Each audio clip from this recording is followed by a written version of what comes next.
plus sacré que la famille. Alors je te laisse pas t'embarquer seul dans une mission suicide. Les deux flics Marcus Burnett et Mike Lowry de retour pour le troisième opus de Bad Boys. Cette fois-ci, les mauvais garçons poursuivent un mercenaire albanais, un scénario a priori peu étonnant, mais à la réalisation, surprise, on retrouve deux Bruxellois, Adil El Arbi et Bilal Fallah. On a grandi avec ces films, c'était deux flics super cool, Martin Lawrence et Will Smith.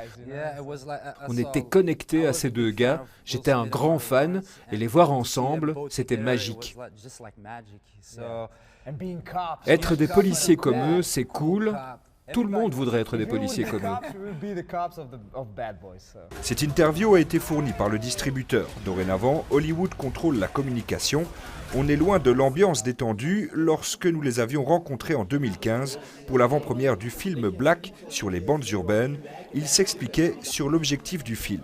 Tu ne peux pas faire un film sans violence et faire un film sur les bandes. Alors on était obligé de montrer la violence, mais aussi la violence sexuelle.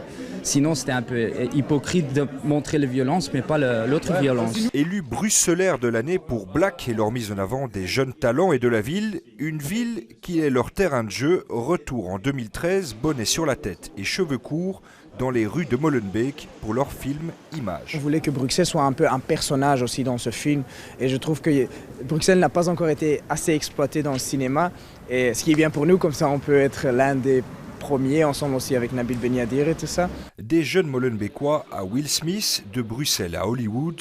Une chose est sûre, les deux ex-étudiants de Saint-Luc ont déjà réussi leur pari. Bad Boys est premier du box-office américain, une semaine seulement après sa sortie. Cut. Okay.